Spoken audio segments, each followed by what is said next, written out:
Throughout the reign of the infamous and notorious King Henry VIII, there were a number of men and women who made their slow walk to the executioner's scaffold.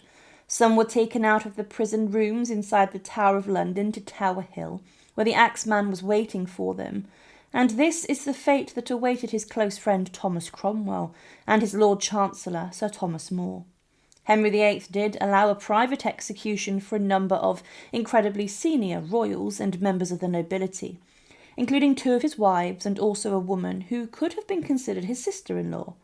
Henry VIII was a ruthless man, but in the years following, many of his victims had their remains disturbed and desecrated in horrific ways. Some had their heads placed 30 feet above London Bridge's gatehouse as a statement for people across the capital not to betray their monarch, but years later, some of the king's most famous victims had their corpses disturbed and their coffins opened, and his former 5th wife even had her remains covered in quicklime in an effort to rid her off the face of the earth. In this documentary, we will look at the opening of the coffins of Henry's most famous victims. And to support our channel, please make sure to subscribe.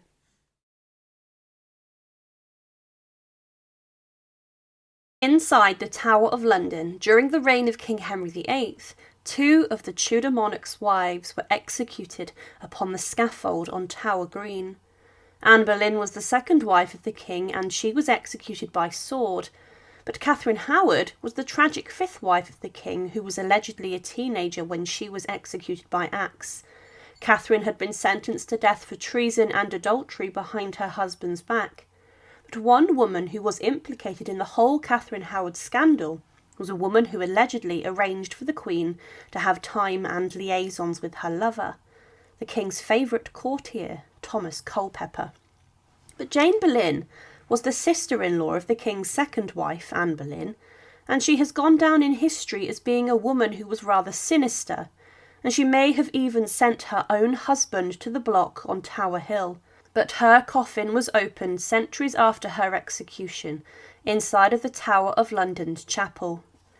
Jane Boleyn was born as Jane Parker, and she came from a rather noble family, and she was, through her great-grandmother, related very distantly to the King Henry VIII. She was his half-second cousin, and she was raised in Norfolk, and her family were well thought of, and she was then sent to the royal court to serve the king and the queen. At the age of 14, Jane became a member of Catherine of Aragon's household, the king's 1st wife, and she was present when the royal entourage travelled to France for the Field of the Cloth of Gold, where the king and the French king met. Jane was, it's believed, attractive, and she was well liked at court as she got stuck into the entertainment and different masquerades that were held. But in 1525, she then got married to George Boleyn, who was the brother of Anne and Mary Boleyn, and he was the only Boleyn's son. At this time, Anne Boleyn, George's sister, was not involved with Henry VIII, but she was present at the royal court, and Jane and George were gifted Grimston Manor in Norfolk by Henry VIII, and Jane became known from then on as the Viscountess Rochford. Jane received a number of gifts and items for her new home, which was renovated to a huge extent. However, her marriage was not the happiest, as George was known to have cheated on her many times, and he had a very wild lifestyle in which he slept with many, many women. He had a number of affairs, but when Anne Boleyn then married Henry VIII, Jane was the sister-in-law of the Queen, and she was the aunt to the future Queen Elizabeth I. And Jane and Anne did not get on at all. However, the Boleyns then fell from grace, and it was Henry VIII's frustrations with regards to Anne Boleyn being unable to give him the male heir that he greatly wanted that led to the chaos which occurred with Anne Boleyn then later losing her head on Tower Green. But for Jane Boleyn, the largest effect of this was that her husband George was implicated in the charges alongside Anne. George was accused of sleeping with his sister and incest, and because of this he was executed on Tower Hill. Over the centuries it has emerged that Jane may have been involved in giving evidence against her own husband, but she was certainly a bitter woman. One historian claimed with regards to this accusation that Jane Rochford found herself dragged into a maelstrom of intrigue, innuendo and speculation. For when Cromwell sent for Jane, he already had much of what he needed, not only to bring down Anne and her circle, but to make possible the king's marriage to Jane Seymour. Faced with such relentlessness, incessant questions which she had no choice but to answer, Jane would have searched her memory for every tiny incident that occurred to her. Jane had not been quick to tell tales, but she had buckled under the pressure of relentless questioning, and it was her weakness under interrogation that gave her future detractors, happy to find a scapegoat to exonerate the king from the heinous charge of callously killing his innocent wife, the ammunition to maintain that it was her evidence that had fooled Henry and destroyed Anne and George. George Boleyn, Jane's husband, was executed on the 17th of May 1536, alongside a number of other men who were accused of sleeping with the Queen. However, Jane may have even witnessed her own husband's execution, or her sister-in-law Anne Boleyn's execution. She was greatly affected by this new change in position, as the lands which were owned by her husband due to his treason were forfeited, and they fell into the hands of the King of England, Henry VIII. Jane had to leave the court to secure her status and her finances, and she was then given a good pension, and she acted as a lady-in-waiting for Jane Seymour, and she was even given accommodation inside the royal palaces and other luxuries, including expensive luxury food. She helped the king get rid of his fourth wife, Anne of Cleves, and Jane testified that he and Anne of Cleves did not consummate their marriage. But Jane is commonly remembered for her involvement with the king's fifth wife, the teenage Catherine Howard. Jane was clearly in favour with the king, and Henry VIII may have believed that she was a good influence on his young wife. And she was a senior lady-in-waiting for Catherine Howard. She had a lot of influence over the young girl, but later Catherine's past would come back to bite her, and as she had allegedly been involved with other men, and at this time this was considered not acceptable for the king's wife. But Jane then encouraged Catherine to strike up a relationship with the king's favourite courtier, Thomas Culpeper. He and Catherine were distant cousins, and when she was a lady-in-waiting for the previous queen, Catherine considered marrying Culpeper. And the pair had a lot in common, and more in fact than the young queen had with her husband Henry VIII. The pair met up in secret and had, it's believed, an affair which was physical, and much of these meetings were arranged and organised by Jane Boleyn. And she would be arrested, also along with the Queen, when the truth came out. Inside the Tower of London, Jane Boleyn was imprisoned and locked up, and she was interrogated, and it was said that she had a complete nervous breakdown, as she was, in 1542, declared insane, as she was prone to having fits of frenzy. But at the time, the king could not execute someone who was said to have been declared insane. But this wasn't a problem for Henry VIII, who changed the laws of his country to allow high treason to carry the same death penalty even for the insane. Jane was scheduled for her execution on the 13th of February 1542, and she would be executed straight after the woman she served, the Queen, Catherine Howard. She had been stripped of this title, and inside the Tower of London on the scaffold, Catherine's head was taken off in one swift blow. The scaffold was covered in hay, and Catherine had bled a lot, and Jane Boleyn was then brought out straight after for her own execution, and she then knelt in the blood of the former queen, the woman who she had helped to commit adultery, behind the king's back. In a long speech, Jane apologised for her sins, and she gave the executioner forgiveness, and she knelt on the block and rested her head on it. In one swing, the executioner took her head off too, and then Jane's body was taken inside the chapel of St. Peter ad Vincula, ready for burial. As Jane Boleyn was a noble woman, we must consider a few different things. The king had given specific instructions for Catherine Howard to be covered in quicklime to dissolve and decay her remains quicker, but he probably did not order this for Jane due to her status and the fact she was an aunt of the future Queen Elizabeth I. Jane may have been given an arrow chest or some form of coffin also, and may have been buried with more dignity than Catherine Howard. She was taken into the chapel of St. Peter ad Vincula next to the scaffold site for her burial, but the bones of Jane Boleyn were actually discovered and located centuries later. During the reign of Queen Victoria, the monarch ordered renovations to occur inside the Tower's chapel, as she believed it was somewhere which was not fit to house the burials of a number of queens. The floor in particular was very uneven, and because of this there were a number of exhumations ordered of those who had been buried in there. Amongst the bones found were those who belonged to Anne Boleyn, Henry's second wife, and Jane's sister-in-law. But other remains were found too of high-profile people. A committee gathered to help identify the remains of these people, and they deliberated on what they found. In the site close to where it was believed that Catherine Howard was buried, no remains of the fifth wife were located, except a small pile of bone which had been affected by the presence of lime. But the first bones located belonged to a woman who was dated to have been around 40 years old, and the committee reached the conclusion, due to the location of where Catherine Howard's remains should have been, as well as the evidence that this was Jane Boleyn. This skeleton was clearly of a woman who had been executed using a sharp instrument, such as an axe, and it was stated that she was around 40 when she was executed, and because of this it was concluded that these were Jane Boleyn. They were found close to a second woman's bones, who was said to have been a woman of considerably advanced years who had been tall and above average height, and these remains were of Margaret Pole, the Countess of Salisbury, who was executed also during the reign of Henry VIII. It appears these two noble women were buried next to each other, or close to each other, out of respect for their position.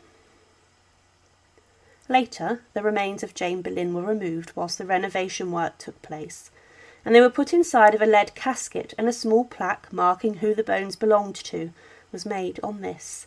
But she was then reinterred inside the chapel of St. Peter ad Vincula, close to the high altar near to Anne Boleyn's remains and also Margaret Pole.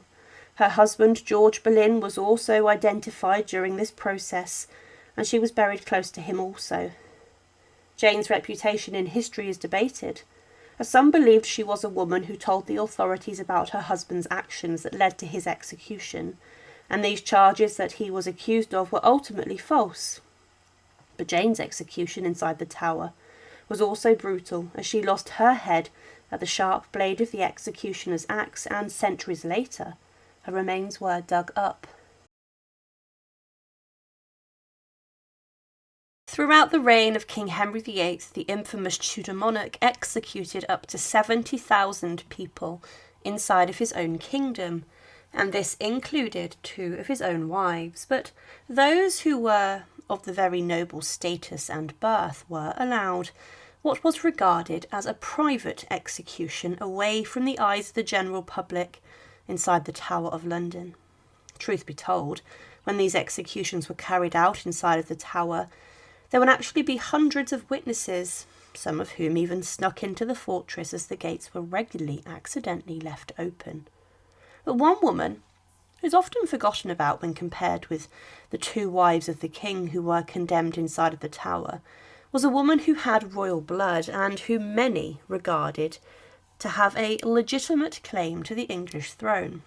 Some classed Margaret Pole, the Countess of Salisbury, as someone who had a better claim to the throne than the king, Henry VIII, but Henry would dispatch her at the hands of a brutal executioner, who made a terrible job of the execution. But centuries later, the body of Margaret Pole was dug up and exhumed inside the Tower of London's chapel. What's the story of this? Margaret Pole was the daughter of George Plantagenet, the Duke of Clarence, who is considered one of the medieval period's biggest traitors. He stabbed his brother, Edward IV, in the back a number of times during the Wars of the Roses, and as George Plantagenet was the brother of the king, this then meant that Margaret possessed royal blood and equally a later claim to the English throne. She was one of only 2 women who during the Tudor period became a peeress in her own right without having a husband who claimed a title, and she was considered the last remaining member of the Plantagenet dynasty in the House of York, the sworn enemies of the Tudors. But following the Battle of Bosworth Field, the Tudors of course took the throne as Henry VII defeated Richard III, the uncle of Margaret. Margaret Pole was the cousin of the new Queen Elizabeth of York, and Margaret was cared for by the new King and Queen. She was then married off to Sir Richard Pole, Henry VII's cousin, and he was a key player in the King's government. But she then also became close with Catherine of Aragon, who was married to the heir, at the time, Arthur Tudor. But Richard Pole died in 1505, leaving Margaret a widow with 5 children, and she did not know where to turn, and she was forced to live inside of Sion Abbey with the nuns. But she came to prominence during the reign of Henry VIII. When Henry VIII married Catherine of Aragon, Margaret became one of the Queen's ladies-in-waiting, and she was restored to some of her brother's lands, and she was known as the Countess of Salisbury. As a landowner, Margaret was rather skilled and she was very well thought of. She promoted learning and her sons also did well. But Margaret even had land disputes with Henry VIII and came off rather well from them. She was the governess of the King's eldest daughter Mary, the future Mary I, and she was close with her. However, one of the biggest issues for Margaret Pole was that her son dissented against the King. Reginald Pole was later accepted as a cardinal for Rome, and he was a massive enemy of Henry VIII. He began to plot to provoke an invasion of England following Henry's changes to the church in England, and the king learned of this, and he was furious.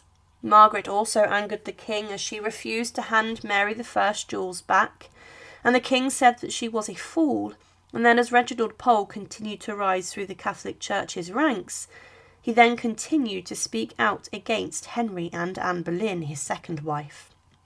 But the king, Henry VIII, threatened Pole and said that if a cardinal's hat ever arrived on English soil for them, he would not have a head to wear it on.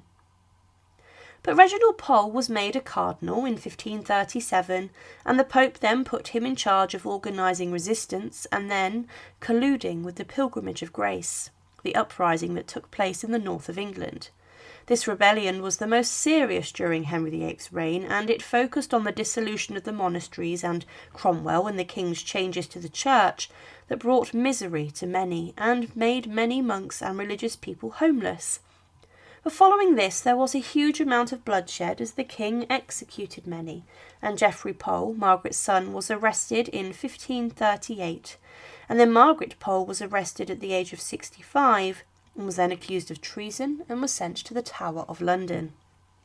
She lost all of her lands and her titles, and it was claimed that during interrogation that Cromwell had located in her home a tunic which carried the 5 wounds of Christ, and Margaret was then accused of underground illegal Catholic worship. But this was apparently found 6 months after her arrest, meaning it was therefore planted as false evidence, and Cromwell had produced this himself, but it was used as a way to sentence Margaret Pole, the elderly countess, to death. She was not given an execution date, and she was to be executed whenever Henry VIII wished, and this meant that every day she awoke inside of the tower, not knowing if it would be her last. She was kept under lock and key for 2.5 years inside of the tower. She was given some servants and some clothing inside of the tower, and she carved inside the wall of her cell that, "For traitors on the block shall die. I am no traitor, no, not I. My faithfulness stands fast, and so towards the block I shall not go, nor make one step, as you shall see. Christ, in thy mercy, save thou me." Then, on the morning of the 27th of May, 1541, Margaret Pole was told she was going to be executed within the next hour, and she said she had not committed any crimes, but the king had ordered her execution. It was quickly planned, and no scaffold was available for her execution. She was dragged from her prison cell to where a wooden block had been placed on the ground, and she was then approached by an axeman, but not the normal executioner who performed executions inside the tower or on Tower Hill. He was armed with his weapon, and there are differing accounts of her execution. The main executioner had been sent north to deal with the executions following the Pilgrimage of Grace, but the man who executed Margaret, it was said to have been a wretched and blundering youth who literally hacked her head and shoulders to pieces in the most pitiful manner. The account stated that it took roughly 10 swings of the axe to perform her execution and to take Margaret Pole's head from her shoulders. Another claimed that after the first blow from the axe that Margaret leapt up from the block and tried to run around the courtyard, and then 11 swings of the axe were needed to behead her. But following her execution, the remains of the elderly Margaret Pole were collected, and they were then taken to the nearby chapel of St. Peter ad Vincula, within the tower's walls. But during the reign of Queen Victoria, the monarch visited the chapel and said that the repair work was needed, as it was not fit enough of a place to house the remains of queens. The floor in particular was a mess and it needed lifting. Specialists and archaeologists were brought in, and inside of the chapel, the remains of many of those people who lost their lives inside the Tower of London during the Tudor period and later, and also those who were executed on Tower Hill, were discovered. Queen Anne Boleyn's body was located and identified by the royal physician and doctor, and a committee was gathered to analyse the remains of those who were discovered to try and identify them. With Margaret Pole, the committee were looking for something quite particular, an elderly woman of the 16th century who had lost her head through execution by a sharp instrument such as an axe. The first woman's bones that were found under the floor were of a woman of 40 years old, and the committee settled that these belonged to Jane Boleyn, or Lady Rochford, the sister-in-law of Anne Boleyn and the wife of George Boleyn. But she had been executed inside the Tower of London by axe. Close by to the remains of Lady Rochford were found the full skeletal remains of a woman who was described of considerably advanced years, who had been tall and certainly of above average height. The committee analysed these remains, and this elderly woman had clearly been executed by decapitation using a sharp instrument. And there was only one woman who fitted the bill for this, and that was Margaret Pole, the Countess of Salisbury. She was 67 when she was executed, and during the Tudor period was said to have been very old by the standards of the day, and it was also known that she was a rather tall lady. Her remains were then gathered and were then placed inside of an individual leaden box or a small coffin. On top of this, a small engraving outlined whose remains were inside, and this coffin were then moved to a number of months to the Queen's house opposite the chapel. After the work had been completed, the remains of Margaret Pole were then reburied back inside the chapel close to the high altar. She was interred in front of the altar, on the plot closest to the wall next to Jane Boleyn. But let's remember, she was a woman who lost her head in one of the most brutal and barbaric ways possible. And she was a victim of the most notorious king that England had ever seen. She was a woman who had royal blood, being the daughter of the brother of Edward IV, and she had, in the eyes of some, a better claim to the English crown than the man who condemned her. One of the most horrific executions of the Tudor period saw Henry VIII's Lord Chancellor, Sir Thomas More, a very pious and religious man, go to his execution upon the scaffold of Tower Hill. He was a well-respected man who served the king loyally, and More was a man of principle who could not support Henry VIII's changes to the church, and he also could not support Anne Boleyn as the Queen of England. More's execution on Tower Hill was performed by an axeman who efficiently took his head clean off in one swift blow. However, this was not the end of the story, as his head was then placed on a pike high above London Bridge. Then his body was laid to rest within the walls of the Tower of London. However, his head was located inside of somewhere completely different, and the true story of this is shocking and remarkable. Sir Thomas More refused to take the oath in which he recognised Henry VIII's second wife, Anne Boleyn, as Queen, and also the Tudor King as the supreme head of the Church of England. He was even forced to resign from his role as the Lord Chancellor on the 16th of May 1532. However, he stayed inside of Henry VIII's court as an advisor. However, his enemies then dug their claws in. People became vocal about his refusal to support the changes, and because of this he would fall from grace spectacularly. He was even accused of working with a nun who predicted the death of Henry VIII, which was said to have been treason. And in the April of 1534, Sir Thomas More was forced to meet with the King's Privy Council to discuss the oath of succession and supremacy. He was ordered to accept the changes and swear his support as so many had, and he did make some concessions, saying Anne Boleyn could have been proclaimed the Queen. However, he did not accept the validity of Henry VIII and Anne's marriage, and he said this was not lawful in the eyes of God. He continually refused, and to get More to come around, Henry VIII had him sent to the Tower of London.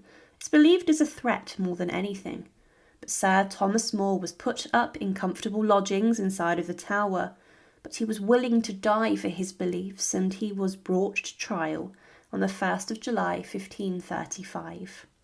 He was called in front of a court which was made up of Anne Boleyn's family members, including her father, and More, being incredibly intelligent, managed to wrap up the judges in his arguments, and he refused to answer questions. But the prosecution's key witness was Richard Rich, a man who is regarded to have been one of the most barbaric of the Tudor period, and Rich claimed that in his presence Thomas More denied the king's supremacy over the church. Because of this evidence, More was then found guilty of treason and was sentenced to death. And he continued to speak out. The standard sentence for a traitor was hanging, drawing and quartering, but the king then commuted this to beheading, as he had been a friend and a loyal companion for so long, which was said to have been more straightforward and less horrific. On the 6th of July 1535, Sir Thomas More was led out of his prison cell inside the Tower of London and was guided up to Tower Hill on the short walk north of the Tower by a number of guards. There were a huge number of witnesses, and the public flocked to see the execution of Sir Thomas More, Henry VIII's Lord Chancellor, and he was a man himself who had treated others brutally throughout his life, as he had beaten Protestants and treated them roughly. He wasn't the most liked by parts of the crowd, but it was noted that about 9 he was brought out of the Tower. His hair was long, his face pale and thin, and carrying a red cross in his hand. He often lifted his eyes to heaven. A woman meeting him with a cup of wine, he refused it, saying, "Christ at his passion drank no wine, but gall and vinegar." Another woman came crying and demanded some papers she said she had left in his hands when he was Lord Chancellor, to whom he said, "Good woman, have patience but for an hour. The king will rid me of the care I have for those papers and everything else." Another woman followed him crying he had done her much wrong when he was Lord Chancellor, to whom he said, "I very well remember the cause, and as I were to decide it now, I should make the same decree." When he came to the scaffold, it seemed ready to fall, whereupon he said merrily to the lieutenant, "Pray sit. See me safe up, and as to my coming down, let me shift for myself." Being about to speak to the people, he was interrupted by the sheriff, and thereupon he only desired the people to pray for him and bear witness he died in the faith of the Catholic Church, a faithful servant to God and the king. And kneeling, he repeated the Miserere psalm with much devotion, and rising up, the executioner asked him for forgiveness. He kissed him and said, "Pick up thy spirits, man, and be not afraid to do thine office. My neck is very short. Take heed, therefore, thou strike not a ray for having thine honesty." Laying his head upon the block, he bid the executioner stay till he had put his beard aside, for that he had committed no treason. Thus he suffered with much cheerfulness. His head was taken off at one blow and was placed upon London Bridge, where, having continued for some months and being thrown into the Thames to make room for others, his daughter Margaret brought it. closed it in a leaden box and kept it for a relic. However, this was not the end of the grisly demise of Sir Thomas More. As mentioned, his head was placed on a pike above London Bridge, but his body was taken back inside the walls of the Tower of London and was carried into the chapel of St. Peter ad Vincula, where it was interred inside of a crypt alongside many others who were executed on Tower Hill. His body would be joined by the remains of thousands. And today, the body of Sir Thomas More is interred inside of an out-of-bounds tomb within the crypt which cannot be viewed by the public. However, what happened to More's head is remarkable and shocking. After it was taken to London Bridge, it was handed over to the Keeper of the Heads, the man who was responsible for maintaining the heads placed above the gatehouse of those who had been executed. These macabre exhibitions were intended to scare the people of London. But the head was dipped in tar and was placed 80 feet in the air. It was held there for around a month, with thousands passing under the head of Thomas More, and it was then replaced by one of his friends, Bishop John Fisher. But the head of More was not thrown into the River Thames as was customary. It's considered that his daughter, Margaret Roper, managed to bribe the Keeper of the Heads to knock the head of her father off the pike, and that she then managed to gather this and take it away with her for reburial. She embalmed the head of her father, covering it in spices, and she managed to preserve it rather well. For taking the head of her father, a man considered by Henry VIII a traitor, she could have been imprisoned or even executed herself. But when Margaret died in 1544, the head of her father, Sir Thomas More, was buried next to her in the same vault. However, in 1824, this vault was opened and the head of Sir Thomas More was taken out of it and shown to the public inside of St. Dunstan's Church in Canterbury. Many people continued to visit it, but there was some debate as to where the head of More actually was, as some said it had been actually buried inside of a tomb made for More inside of Chelsea Old Church. However, the majority of the evidence, which even includes eyewitness testimony, claims the head of Sir Thomas More was interred with his daughter.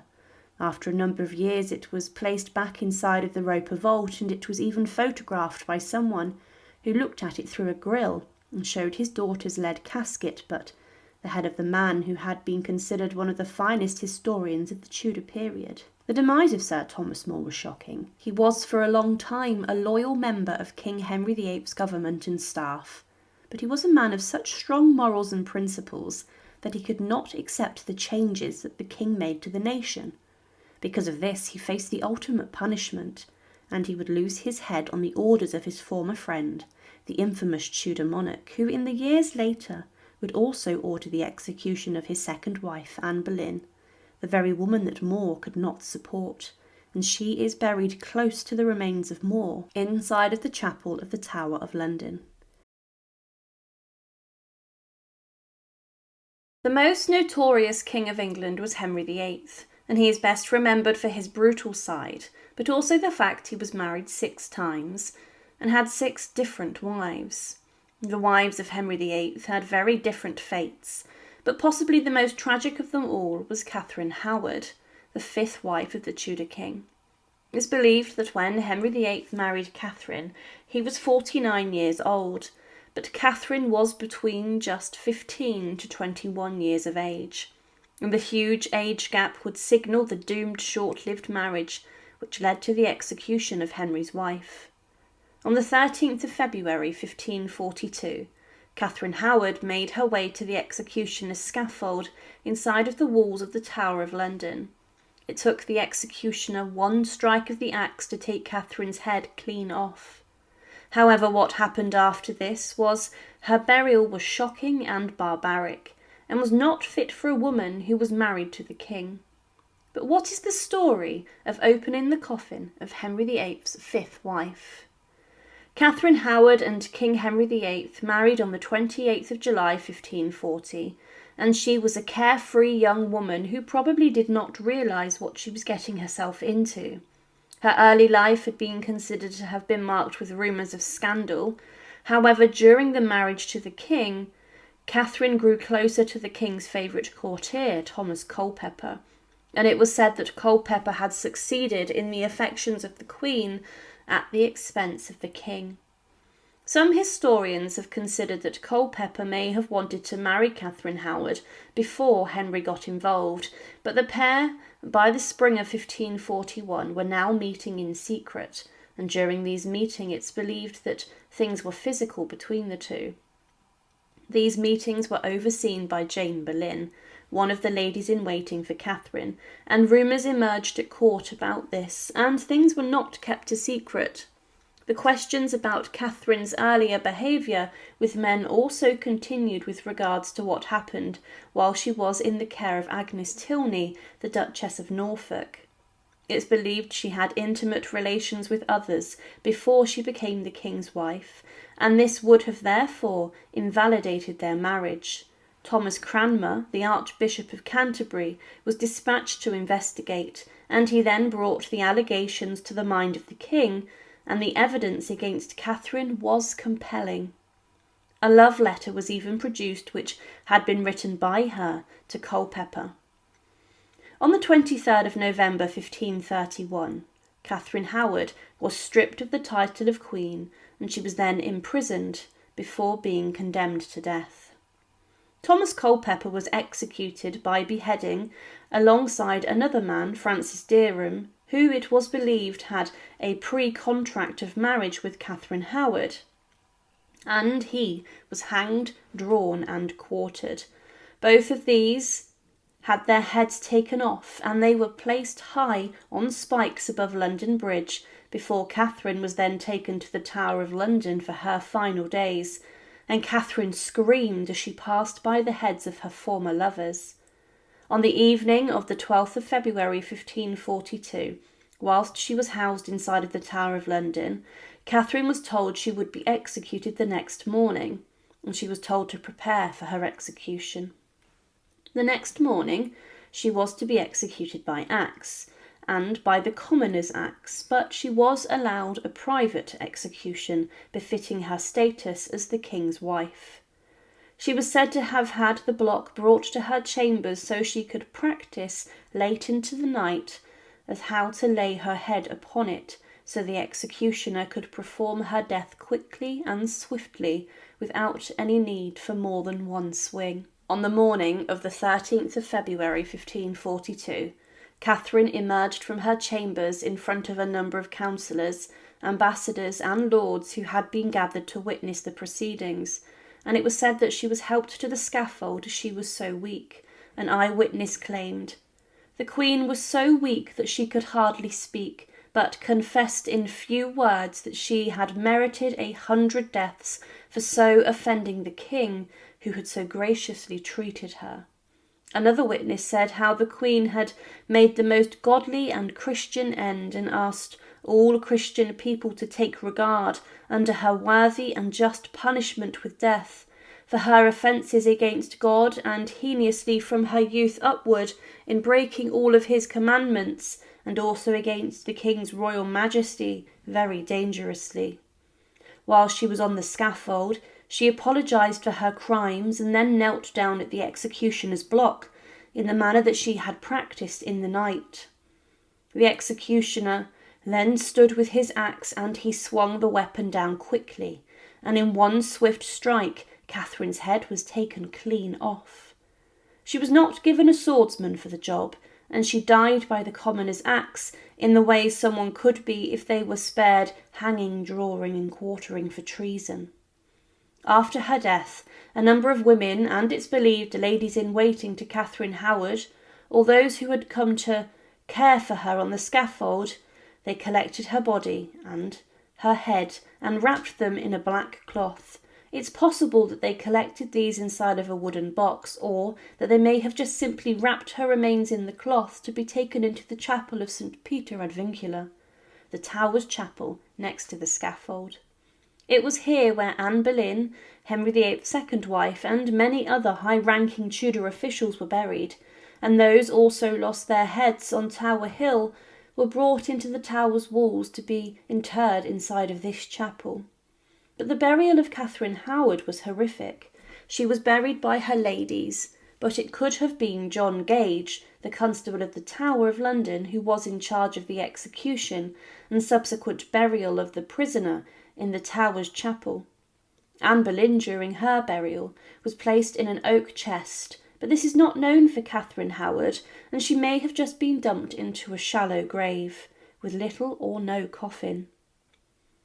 There were then claims made that those who were overseeing the burial then poured a large amount of quicklime onto the body of Catherine Howard in her grave, and the effects of this was to make her remains decay a lot quicker, so that Catherine Howard would literally be wiped off the face of the earth. Her remains would have dissolved quickly, and it was a sign of Henry VIII ridding himself of the disastrous fifth wife he had in the form of Catherine Howard. He was disregarding her, almost like trash. However, the women who attended on her would not have been the ones who did this, and they did not have quicklime on them, so this would have been organised by the Constable of the Tower of London, and it's considered that Henry VIII ordered this request himself to make it seem like Catherine had never once set foot upon the earth. Quicklime as a substance was used for centuries with burials, and was even placed in plague pits centuries before to quicken decay and to try and kill deadly diseases. But it led to Catherine Howard's remains being treated awfully, but this would not be the end of the story. 300 years later, during the reign of Queen Victoria, visitors to the Tower of London's chapel had remarked how it was not a place fit for the burial of queens and royals, as it had fallen into a state of disrepair. One visitor stated, "I cannot refrain from expressing my disgust at the barbarous stupidity which has transformed this interesting little church into the likeness of a meeting house in a manufacturing town. In truth, there is no sadder spot on earth than this little cemetery."